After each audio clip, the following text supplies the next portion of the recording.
でお風呂を沸かします。お風呂の線は来ましたか？自動でお風呂の線が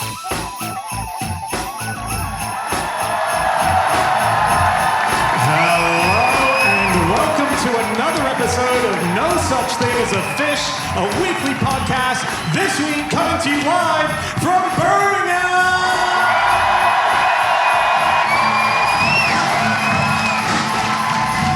My name is Dan Schreiber. I am sitting here with Anna Toshinsky, Andrew Hunter-Murray, and James Harkin. And once again, we have gathered around the microphones, this time for our Christmas special.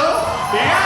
Ho, ho, ho! And once again, we have gathered around with our 4 favorite facts from the last 7 days, and in no particular order, here we go. Starting with fact number 1, and that is James. Okay, my fact this week is that the song When the Red, Red Robin Goes Bob, Bob, Bobbing Along is actually about a thrush.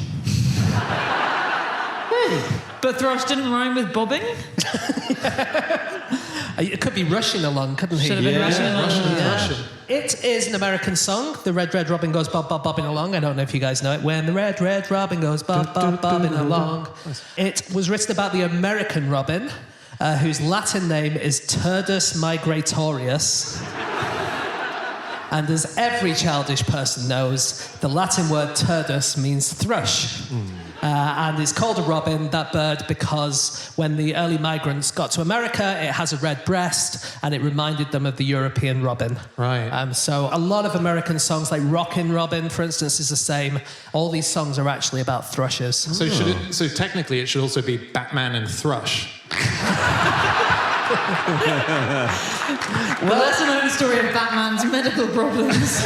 That is actually true, because Robin was... In some versions of the early Batman and Robin comics, he is named Robin because he was born on the first day of spring. And the American Robin is associated with spring. So these songs, the Red, Red Robin, these are springtime songs. They're not Christmas songs. Yeah, okay. So, cool. yeah. Wow. It's better looking than our thrush, isn't it? I mean, the red breast does make a big difference. Yeah, it's a nice bird, nice looking bird. It looks like, you know, if you think about your classic European robin, it's quite fat and round and it's got a red breast. The American one is a bit more proud looking. It's a bit bigger. It's got a slightly longer neck, but it still has the red colouring.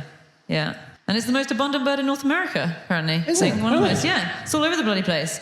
Although they're much shyer than our robins. The robin that we know is the European robin, but in Britain, it's way more cocky and confident than all over the rest of Europe. Really? Yeah. And this is just because we actually like robins so much. So in Europe, it's much more common to hunt robins, or has been historically, and they're not kind of treasured as much as this kind of Christmas symbol. So they're way shyer. Wow. And similarly in America, these guys, they hide in the woods, whereas our robins, they chase you around the garden when you're digging out worms. Yeah, of course. Do you know why they do that? To get the worms you're digging out. Well, yes, but it's because basically they think you're a pig.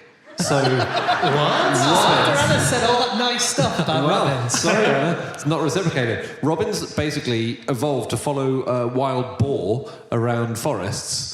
Because they truffle up food, don't they? They dig for their food, and they will overturn a lot of earth, and they'll reveal lots of earthworms. So, it thinks you're a pig and a boar. Yeah. I've got to say, I'm offended. Is it really bad at telling the difference between species, then? I'm exaggerating a little for comic effect. I don't know about its eyesight. It has got good eyesight, hasn't it? Or sort of something special about its eyes so it can navigate? Magnetite in there, perhaps, I reckon. Yeah. Because I think that's probably the American ones, because they migrate quite a lot, don't they, the American ones? Okay. They do. Yeah. They're you almost never see them here, but did you read about I think one of the last times an American robin was seen in the UK was in 2004, and it was one of these, it was blown over the Atlantic, so it got lost on a migration. That's a hell of a puff, isn't it, to get you over the Atlantic? It was a gusty day, and it turned up in Grimsby, and there was huge excitement. Oh, God, I mean, your day's bad enough, isn't it, getting blown over? You end up in Grimsby. It's a bad hangover. What did I do last night? And the Twitchers, as they do, got very excited and all communicated with each other to say, come on, see this American robin. It's so rare to see them here. And they all arrived just in time to see it get eaten by a sparrowhawk. Poor thing.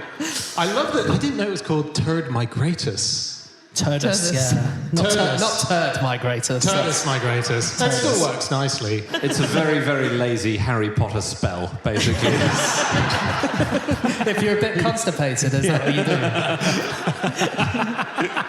Oh, if you hear that in the stall, yeah, next to you. Turdus migrators! Yeah. So Robbins. I would have thought Expelliarmus would have been the better.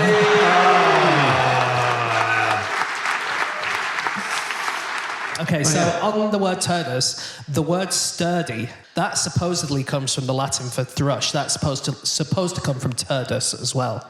And the idea was, if a thrush would eat lots of berries, it might get drunk, and it would kind of sway around. And so turdy meant swaying, and then sturdy came from non-drunk Really? thrushes. Yeah, that's according to the Oxford English Dictionary, who I must say I don't believe, but there is a French saying which is as drunk as a thrush, which gives a little bit of credence to it. So They are the most prone to get drunk on fermented berries, Supposedly, I yeah. think, aren't they? The American robbies. Robbies? That's what I called them. We're close. And it happens. So it tends to happen in spring, but it can actually happen in autumn. So basically, it'll happen when the berries have frozen, and so when frost hits them, then they'll start converting their starch to sugars. And I think when they thaw, then that starts fermenting, and then they get eaten, and then they do funny things like crash into each other or fall off branches. But in Minnesota in October a couple of years ago, there was an early frost that caused a big outbreak of this, and the police were called so many times that they actually had to put in a report out saying there's no need to report drunk robins to the police. They will sober up within a short period of time and get on with their lives. I read a really lovely story. In India, there was a species, a type of robin, that had made its way into the electrical box of a very tiny town. So there's about 150 people that live in this town. And this box would be turned on every night at 6 p.m. by one guy. And so he noticed that a robin, this species of robin, had laid eggs and was using this electrical circuit board as its nest. So he wrote on a WhatsApp group to all of the people in the village saying, is it cool if we don't turn on the streetlights at nighttime until they've hatched and the birds have flown away? Wow. And the whole village all agreed. And so for over 35 days, they had no lights at night just to make sure that these little birds were born properly. And then they flew away, and then he started turning them on again. that is a nice story. Did they have lots of traffic incidents? And There was, a lot of 90 fatalities.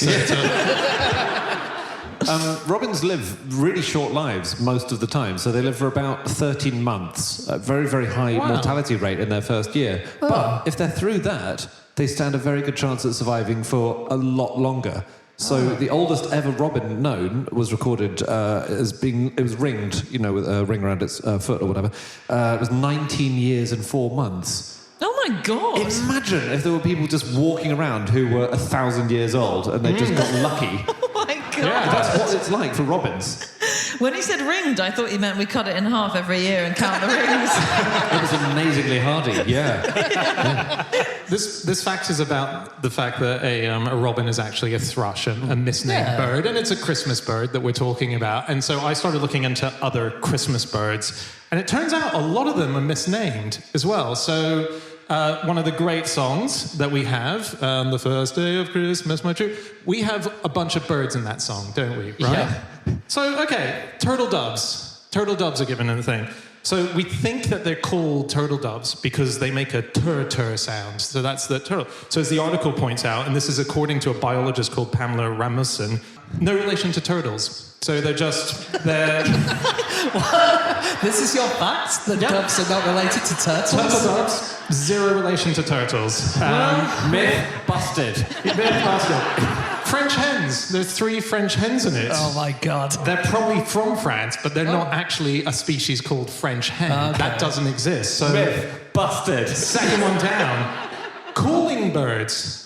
That sounds interesting. Doesn't exist. We don't have calling birds. What they're probably talking about is 4 collie birds. And we've just misunderstood that. We've called them calling birds. Andy? A collie bird is like a blackbird, right? Is it an old word for black? Yeah, Is that right? exactly. Cold coloured, right? Yeah. Yeah. Partridge in a pear tree.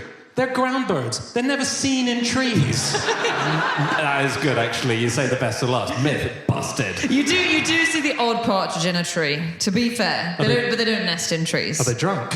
Only when they're pissed. They're like the opposite of all other birds. They fall up trees when they're drunk.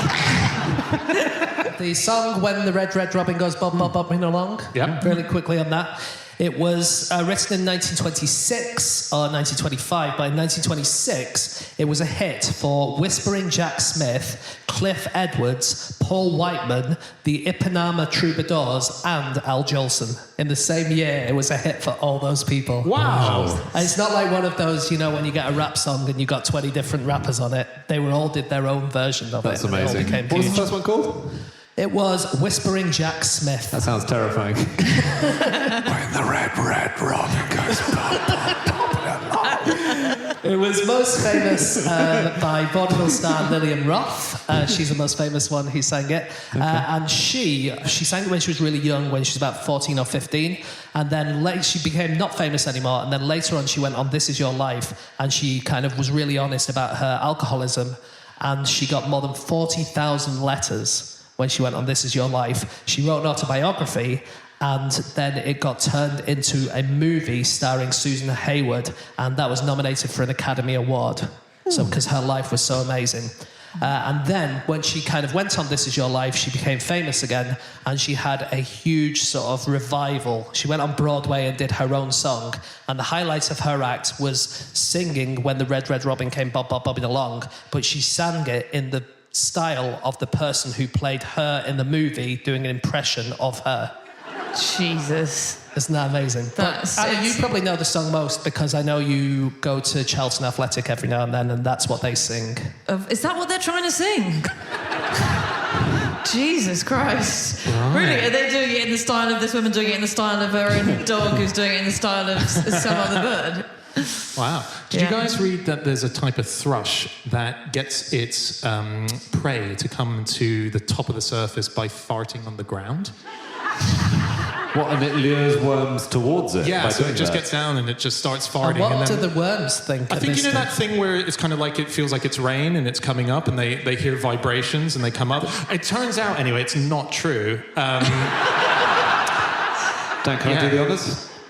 Myth busted. Thank you, Andy. It is time for fact number 2, and that is Andy. My fact is that nobody knows where Caravaggio's most Christmassy painting is, but the main theory is that it was eaten by pigs in the 1970s. This is a painting. So Caravaggio was an extremely famous 16th century artist, early 17th, and he painted a painting called the Nativity with St. Francis and St. Lawrence, and it was stolen. It was in a church in Palermo in Italy, and it had been there for nearly 400 years. It was incredibly well established there. And in 1969, it was nicked by persons unknown. It's worth, obviously, millions and millions. There are not that many Caravaggios, and no one knows where it is to this day. It was cut from its frame. Right. And there are rumours about where it is. So some people say it's in Switzerland. Some people say there's no way it ever left Italy. There was no international gossip about where it might have ended up. But one mafia informer claimed that it had been damaged in an earthquake and then just left alone for a bit and then gnawed on by rats and pigs until it was completely worthless, and then they burned it. Wow. Weird. We don't know, but yeah. It seems very odd, this habit that all these mafia members, it's the Cosa Nostra, isn't it? Members have of admitting to stealing the painting and then telling the story of the painting, and you never know if they're telling the truth. Yeah. And I think so. These are like pentitos who go to the police and say, "Oh, I've been in the mafia. I'm really sorry about it, and I'll tell you where this nativity painting is." And I think the latest person is Gaetano Grado, who said he helped to steal the painting, and then it somehow got into the hands of a mafia boss who took it to a Swiss art dealer. And I just like the scene. The dealer wept when he saw it because it's such a beautiful, unbelievable painting. It's a Caravaggio. So the dealer burst into tears, sobbed, and then immediately said, "We need to cut this into pieces so we can sell them discreetly. Otherwise, people will know what it is." Right. So what do you do? Do you buy up all the pieces and put them together like a jigsaw? Or Yeah, it's not I didn't realise how fucking dangerous pigs are. Top tip, don't die next to a pig. It will eat you. Yeah, but once you're dead, it doesn't really matter, I does know, it? but like if you're even in the process of dying and you happen to fall next to a pig, you're a goner. Yep. That's and, like, and the robin will watch from the side and laugh. Well, to him, it's like a pig's eating a pig. Oh, It's like cannibalism. Cannibalism it'll look like. No, seriously, the last few years, just the headlines. 2020, missing Polish farmer eaten by his own pigs, officials say. 2019, woman eaten by her pig after she collapses while feeding. Basically, if you fall near a pig and you're asleep, it will It eat is you. quite famous, that, I think. Like, crazy. is it in It's in Hannibal. the book? Yeah, you've got to watch Hannibal. It's great. Mostly because of that scene where you get eaten by pigs. It's a documentary about how it's very easy to get eaten by pigs if you're not careful. It's funny because pigs do have a reputation for being very intelligent and quite friendly. They do. Yeah. They do, don't they? Like Babe. Yeah. Like Babe. Yeah. Have you not watched Babe 3? Yeah. Babe 3, where Babe eats the farmer. Yeah. That'll don't, pig. Do you guys know Pigcasso? No. Just speaking of art and pigs, he's the first non-human to hold his own exhibition. Art exhibition. Really? Yeah. Born 2016. I mean, when we say hold his own art exhibition, did he book the venue? Did Yes. he do the catering? God, imagine the catering, actually. He did all the admin. He finds it difficult to hold the phone, but he's overcome it. No, he was born in 2016. He was one of these people who was rescued and taken to a sanctuary that was set up by this woman called Joanne Lefson in South Africa. And she said the reason that he became a famous painter, as he is now, is that she put him in a pen with loads and loads of stuff, and he ate or destroyed everything in the stool except the paintbrushes. And so she deduced from that he must love art. He's since become a painter. He designed Swatch's 2019 Swatch design, which is called Flying Pig, and it's lots of purple and pink swirls. Was it not? Did they not find like a work of art and then maybe the shoes of an artist, and he just eaten the rest of the artist? It could be that. Does he draw with a pig pen? Don't boo that. Andy, it's Christmas. It's Christmas. I'm sorry, I've ruined Christmas. Shall we talk about Caravaggio? I think we better. Caravaggio, he What was a a guy. bit of a bad un, wasn't he? He was a He was naughty a bit of boy. a bad un. In 1604, the year, variously, he was arrested for assaulting a waiter who had served him with a plate of artichokes dressed in butter rather than oil, for throwing stones in the street next to a perfume maker and some prostitutes, and for telling a policeman who was attempting to release him quietly, even though he was carrying a sword, which he wasn't supposed to, you can stick it up your arse. Right. You've given a very one-sided story there. I'm quite a fan of Caravaggio, and the artichoke story, for example, was sort of justifiable. It was a test. So he ordered 8 artichokes for lunch, and he ordered 4 to be fried in oil and 4 to be fried in butter. The artichokes arrived, and then he asked the waiter, well, which of the 4 fried in oil? And the waiter couldn't tell. And then he picked up his sword and attacked the waiter and then got a plate and smashed him in the face There's with no it. excuse for bad service, James. Customer's always right. Speaking of bad service, he killed a man after a game of tennis, didn't he? Did Greatly. you? Yeah, that's one of the most famous things about him. So he had to leave Rome when he killed his opponent in a game of tennis. Now, we think possibly it wasn't because of the tennis that he did this murder. And we think possibly he might not have been deliberately trying to kill the man. He might have only been trying to cut off his testicles. Right. Your Honour, my client was merely trying to cut off this man's testicles with his sword. New balls, please. Very strong. Wow. Yeah, it's very unclear because they were having an argument about a woman who was maybe one of Caravaggio's models, but was also a prostitute, but was also working for the opponent. This man, Tomasini, was it? Yeah, so Tomasini was the pimp of this woman. Yes. But also, when you're an artist, it was illegal for someone to sit for you, especially naked, unless they were a prostitute, unless you were paying them. Oh. And so basically most of the artists around that time were employing prostitutes or sex workers, I should say, to sit for them. And so there was obviously something happening here. We weren't quite sure. The woman was called Felice Melandroni. And there's not much else about her. She was once called a scandalous courtesan by the Vicariate of Rome, no less, for refusing the sacrament. And later that year, she was arrested for possessing a weapon. So she was a bit of a bad one as well. If that's the most scandalous thing you're doing as a prostitute, refusing the sacrament, then I think you've got to up your game. He was a very, very naughty boy, Caravaggio. No, he was. No, we shouldn't be glamorising it because he was a wrong one. He was a rogue. There was a film. There's a film made about his life in 1986 in which he's... Sean Bean is one of Sean Bean's very earliest films. He plays the guy Caravaggio had a duel with, Ranuccio Tomasoni. And that is also notable because it's the first time that Sean Bean died on screen. Oh, no way! Yes! Really? And Sean Bean has had a lot of screen deaths, if you don't know. Sean Bean has been impaled on an anchor. He's been stabbed. He's fallen off an antenna. He's been buried alive and then died. He's been hanged. He's been shot through the neck with a grappling hook and then hanged. He's been torn into quarters by horses, decapitated and shot 10 times. Well, he's hard. He's a hard man. And he came back from all those things. He's still swinging. But he's not the actor who's died most in films. This is diversion now, but... Danny, is it Trejo? Machete. Machete, yeah. Yeah. He's in a lot. He's died 65 times in different films. Has he? Wow. Yeah, he has been killed by topless prostitutes in 2 separate films. Wow. That's typecasting starting to exert its baleful influence, I'm afraid. You know, he invented really incredible lighting for paintings, and 2 people have been massively influenced by it. David Hockney talks about it, saying he basically invented Hollywood lighting.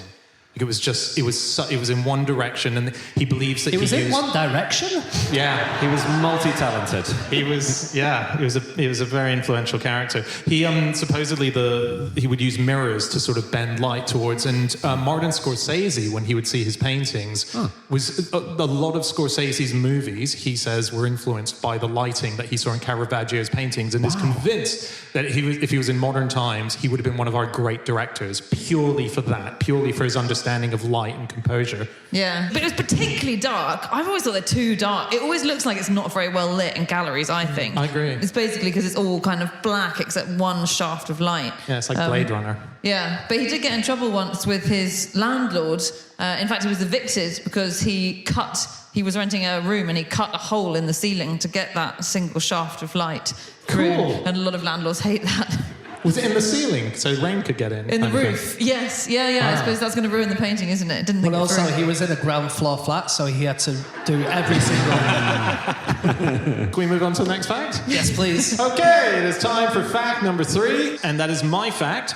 My fact this week is that Merry Christmas Park in Miami isn't named after the holiday, but after a girl named Mary, who was the daughter of the city's former mayor, Randy Christmas.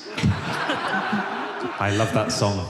Have yourself a randy little Christmas. We wish you a Randy Christmas. So Randy Christmas was the mayor of Miami from 1955 to 1957, and he had a little daughter who he named Mary, spelled Merrie.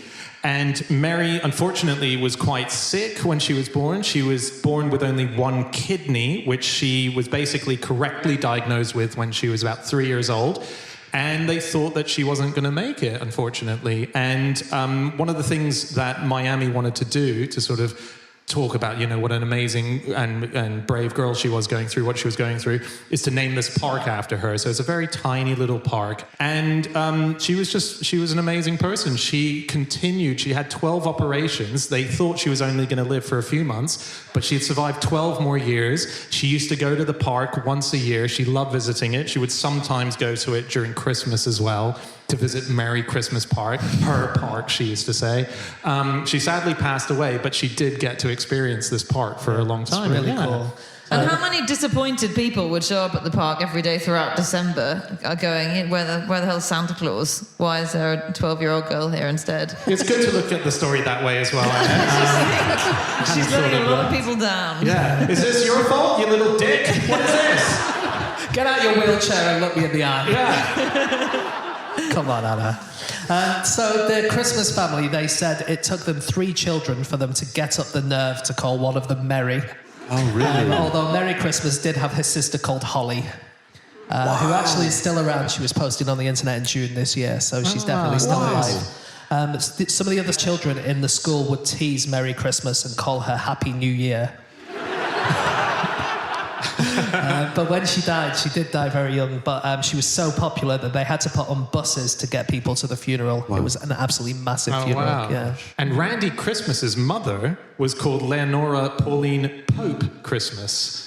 Her surname was Pope, so Pope married Christmas and had Randy. There's a lot of names. Seems like it's kind of degrading the family names there, doesn't it? And thank God it wasn't double-barreled, because he could have been Randy Pope Christmas as the mayor of Miami. Gosh. There was a competition to find the most Christmassy name in the UK in 2017, and it was held by the British Christmas Tree Growers Association. And there were various great entries. The eventual winner was a woman called Donna Rudolph, which is good because that's two of the reindeer, which is very impressive. But other winners included people like Val Spruce, Holly Berry, which I think is really good, Chris Tingley. That's not very Christmassy. But this is the thing. The prize was a Christmas tree, right? A real Christmas tree, not an artificial one. And in her winning speech, Donna Rudolph said she was really happy to win because she'd never had in her whole life a real Christmas tree. And she would be having a real one from now on. This is, let's not forget, promoted by the British Christmas Tree Growers Association, who have, I think may have fed her some copy in what she was going to say. And the whole thing was to promote real trees. But I looked into this a bit further, guys. Donna Rudolph lived in Wisbech, right? Which was fewer than 10 miles from the place which actually had the farm where she collected her Christmas tree from. So wait a minute, how old was she? I think in her 30s. So it's not going to be 30 years ago they decided this scam that they were going to name her a weird Christmassy name. I'm not suggesting her parents named her to get her a free tree in 30 years. I'm saying the Christmas tree growers may have picked her because they wanted someone to turn up in person and collect their tree from the farm. It's not the biggest thing ever. It's not the biggest thing to bust It's ever. not Dan Brown, is it? I'm just saying, I think Chris Tingley might have been a bit wrong. Yeah, I think Holly Berry's really good, isn't it? That's great. Yeah. Anyway, so that's my niche and legally quite actionable. That's your panorama documentary style expose there. I looked the other way. I looked at people who were called Randy because I thought that's a fun first name if you pair it up with a surname. Sure. So Wikipedia has just a really big list of different people called Randy. So there's a Randy Baker, there's a Randy Farmer, there's a Randy Gardner, there's Randy Love, there's Randy Rogers, Randy Messenger, which sounds like someone who would slip into your DMs. I like that one. Yeah. And then my favourite one of all, Randy Murray. Oh! Do you know anything about Randy Murray? He's a Canadian guitarist. He's amazing. He used to be in a band with a guy called Ronald McDonald. That's as far as I got into his... Wow. Yeah. Let's get him on. Adequate replacement, do we think? We'd only have to tweet one letter on the posters. Yeah. There was a guy called Alistair Christmas who was born on Christmas Day, which is very exciting. He was interviewed by the Daily Mirror, and he said that on at least one occasion in his life, someone had refused to hand over a parcel that was for him because they just couldn't possibly believe that his name was Alistair Christmas, which I have to say is quite not especially unbelievable. But he said of his name, when people find out he's called Alistair Christmas, people just see you and look at you as if you were magic. You can see it in their eyes. To them, it is like they have just met Santa. Can I say, the delivery guy, right, he turns up with a parcel for Mr. A Christmas. Yeah. And then the guy comes out and says, I'm Mr. A Christmas. And he says, I don't believe you. Yeah. What was he expecting the person to say? Who's this box for then? Exactly.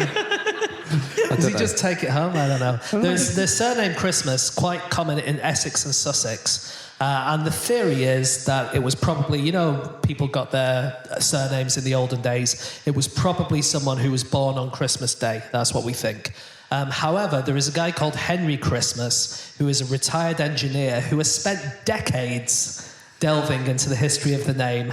And he said in 2005 that the Christmas Day Christmas connection is too easy. But I rather think that he spent decades doing it and realised that it's actually the obvious thing that everyone thinks. Yeah. He's got to justify a lifetime wasted. Yeah. Sorry, Henry. Do you guys know about Merry Christmas Claus and Santa Claus, the Nebraska couple? No. Who, these are two people who legally changed their names in 2017. They're so sweet.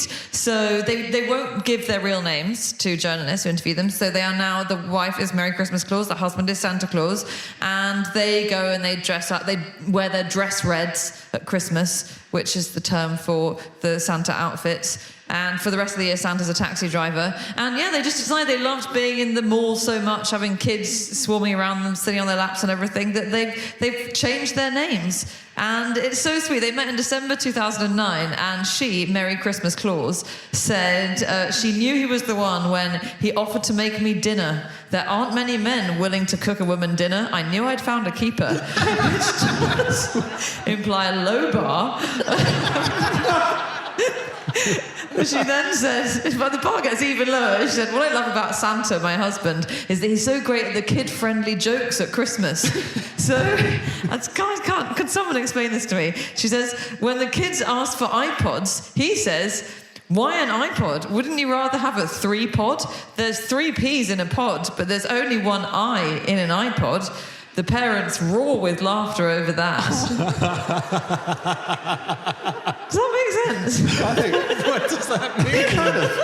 I'm not, look, I made a pig pen joke earlier. I'm not going to slag off this guy. I think he's doing his best. He's doing his best.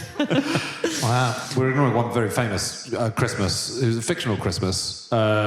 Christmas Jones, Bond character. Yes. Oh, who's that? In the world. Pierce Brosnan flick, wasn't it? Yeah, that was one of the Pierce Brosnan ones. This is Denise Richards, who's a nuclear physicist character. And it's basically so there are a load of really sort of cheap, tacky gags. You know, James Bond says, oh, I thought Christmas only came once a year. So all of this. Really, like, That's you know. clever. It's aged poorly, and it was quite recent. But, so just off the back of this, and this is a tangent, I apologise. I thought I'd try and find the worst role Denise Richards has ever had to play, and I think I found it.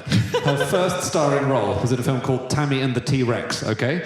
Which is a comedy about a girl whose boyfriend, his brain is put into a T-Rex, right? Yeah, I know. The body of a I've heard You've of this. Okay, Yeah. So it's a bit niche and a bit What do cold, you mean but it's put into a T-Rex? like his consciousness goes into the T-Rex. What T-Rex? There is a T-Rex in the film, okay? Why? Well, I'm getting to that. A mad scientist has created a T-Rex, okay? So this is the thing. I was reading about this film on IMDb. I cannot believe it. Basically, listen to this. The writer/director, Stuart Raffle, has said in an interview the idea for the film only happened because they had access to a full-size T-Rex animatronic. Someone phoned him up and said, hey, we have this T-Rex for a month. What should we do? Should we make a film? They said, I'll start writing immediately. The whole reason for the film is because they had access to this thing for a month. He was constantly writing scenes and then saying to his colleagues and the cast and crew, do you have any better ideas for the next scene? All the locations were within 25 minutes of his house. It's incredible. Sounds amazing. It's such a good film. Wow. Anyway. Yeah. Dan will be watching that when he gets home tonight. That's what's so sad about this. Anyway, tangent over. Sorry. Hey, listen, I need to move us on to our final fact of the show. It is time for our final fact, and that is Anna. My fact this week is that the edible advent calendar came before the printed picture advent calendar. This is my interpretation of what the first advent calendar was, which was Gerhard Lang, who was the first person to print and sell advent calendars. He did it in 1908, and he got his inspiration from his mum, who, when he was young, she had like a little kind of cardboard box thing to which she fixed a baked meringue pastry for each day of Advent, and she allowed him to eat one per day. Oh. Yes. It's so charming. Yeah. In fact, it's something called Wiebele, which I think is a specific German dish. It's a sweet like meringue, which has a figure of 8 shape. And yeah, he was inspired by that, and he's the father of the Advent calendar. And then his later Advent calendars were called Munich calendars, weren't they? Yeah. And then something in the 30s happened, and he just wasn't very popular anymore outside of Germany. Yeah. It's really tragic. Cardboard was rationed in the 30s, and they shut his company down. The German government in the 30s. The Nazi government shut... Sorry, no one sort of, concealing that. But the Nazis made their own advent calendars as well. Yeah, well, there was one company, wasn't there, that they accepted that they could make them, and they were the accepted company. And basically, if you got an advent calendar in Nazi Germany, it was just Nazi symbolism. Yeah, it was just another swastika, basically, right? It was or like a lot of tank. it. Or No. There were tanks. There was Wotan, who was a Nordic god. It didn't mention Jesus at all. And there was advice on how to keep your children entertained over Christmas. Swastika biscuits for the SS. Put a swastika at the top of the tree. Yeah, they're actually looking at it now. There are a lot of swastikas involved. Yeah. Because they I think the Nazis tried to do away with, they kept Christmas, but they made it like a celebration of Nazism, didn't they? Because obviously Jesus was Jewish, and that didn't fit in with their ideas. Yeah. But they had a full... They couldn't be asked to come up with their own pictures or stories. So they printed in 1943 a full colour calendar, where I think this is around Christmas, and each image was like a Christmassy type image, but with a different story attached. So there was Mary and Joseph and baby Jesus in a manger, with I think the three kings going up to them, and it had text underneath explaining that's just a story about a woodcutter, a soldier, and a king who get lost in the woods and encounter a woman with a baby. Wow. Come on, guys. Be a bit stretch. imaginative. And so before this guy, was he called Gerhard Lang? Yeah. We think there were some kind of advent calendars, but they weren't mass-produced. They weren't a proper thing. They were just a thing that people did in villages and towns and stuff, right? So in the 19th century, before that, so in the early 19th century, you would have a load of chalk marks on the road, and every day you would rub one off. Don't be disgusting. Timmy, what have you been doing out there? Sorry. Okay, never mind. Too crude. There was another one. There's a book by Elise Averdijk called Roland und Elizabeth, which came out in 1851. And in that, they say that every evening a new picture is added to the wallpaper. This is before Christmas. And the children know that when all 24 pictures are hanging on the wallpaper, then Christmas is here. Right. So that was a thing in this book from 1850s. And quite like Elise Everdijk, she basically was a deaconess, and she started this group of women who would organise like all the charity and stuff in the area. She was really awesome. And she had a motto, which was every person, whether man or woman, should learn as much and for as long as he or she can. One can never learn too much. Okay. I think it's our kind of thing, isn't it? Yeah, definitely. What's her name again? She's called Elise Everdijk. Elise Everdijk. I don't know if it's because we're doing a Christmas show, but every time you say that, in my head I'm going, Elise Everdijk, Elise Everdijk, which is the Spanish Christmas. Elise. Okay.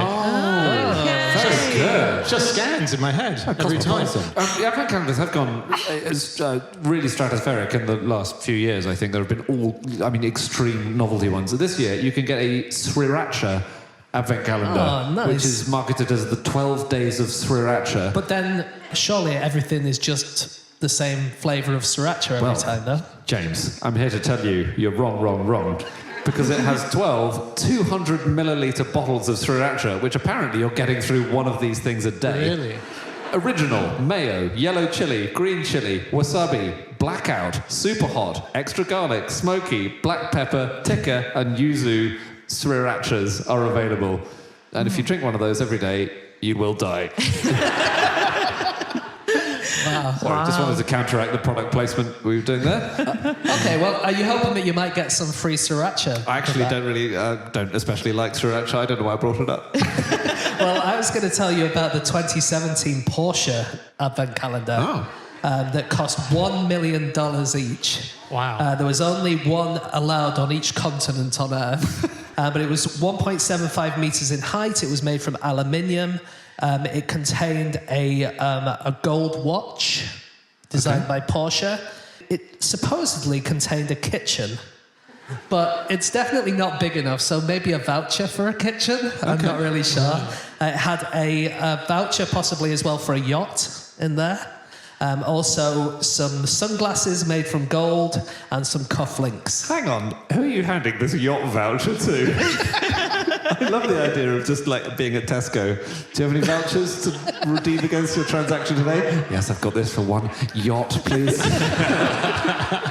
That's so funny. I know, $1 million, and you get all that stuff. But how big is it, did you say? It was 1.75 It metres. feels like at least 2 of the 7 things you named were vouchers, and one was a wristwatch. So yeah, where's the size coming in here? The sunglass, the cufflinks? No, I don't know. Was there a Porsche? Did you get a Porsche? It didn't seem that way from what I saw. That's a bit fucking disappointing. Like, you can You're getting a fucking yacht. You paid £1 million for this, and you're not getting the thing that it's named after? Do you know how much yachts cost? Yachts cost a lot more than £1 million. Yeah, but when do you use a yacht? When do you use a yacht? You use cars every day. A yacht? You can't drive your kid to school in a yacht. Exactly. And show It depends where you live. If you live on an archipelago, you absolutely can drive your kids to school in a yacht. I've been to some floating islands where people live, and the school is a floating island, and they didn't use a yacht, I must admit. Well, they used more of a wicker boat. Well, imagine how impressive a yacht would look next to that. Anyway, if Porsche wants to send me one of those, then I will accept it. It's estimated that there are twice as many advent calendars for pets than there are with pictures of Jesus on them. God, Really? No. Well, this is an estimate that has been made by a man who is the founder of one of Britain's explicitly Christian advent calendars. He reckons there are 400,000 Jesus ones sold each year and over 1 million pet advent calendars. I did read a story about a lady who bought her daughter a Garfield advent calendar, and 11 days in, after she was complaining every day that the chocolate tasted a bit funky, realised that it was an advent calendar for her cat. For 11 days, her child was like, "Whoa!" And she even looked at it, I think, and was like, "Oh, it's green. It must be mint flavoured." And yeah. Okay, that is it. That is all of our facts. Thank you so much for listening. If you would like to get in contact with any of us about the things that we've said over the course of this podcast, we can be found on our Twitter accounts. I'm on @Schreiberland, Andy, @AndrewHunterM, James, James Harkin, and Anna. You can email podcast@qi.com. Or you can reach us on our group account, which is @NoSuchThing, or you can find us on the website, nosuchthingasafish.com. All of our previous episodes are there, so do check them out. Also, in January, we are going to be doing the final leg of our Nerd Immunity Tour. Do come and see us live. It's going to be awesome shows. There's 8 more of them to go, so do come along. And before we wrap up tonight, just to let you know, here, Birmingham, it's quite a sad night for us because the effectively 5th Fish member of our tour is leaving us. This is his final show tonight. This is Ash Gardner.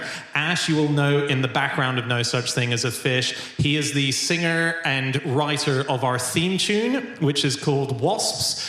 When you hear that, go check it out on Spotify. There's a full album by Emperor Yes, and that's where we got our theme tune from. When we started as a podcast, he was the person who gave us the gear in order to record it and taught us how to press play and how to do it all. Genuinely, we used his stuff. When we first decided to do a live show, he was the guy who came and mic'd up the whole room and worked out how we could do it so that could get out there. He's fed us facts the whole way through. He's been on every single tour with us. He's been the person that's basically been our emotional crutch for the tour, always making us happy. Just such an awesome guy. This is his last night. So we're going to close the show tonight by having him come on stage and sing the theme tune for you as we end the night. Yeah. We're going to miss him so much. He's really the beating heart of our tour. It's going to be horrible to do it without him. But fuck him. He's moving to Australia, so tough luck. Anyway, that is it. That is all of our facts. We'll be back again next week. We'll see you. Thank you so much, Birmingham. That was awesome. We'll catch you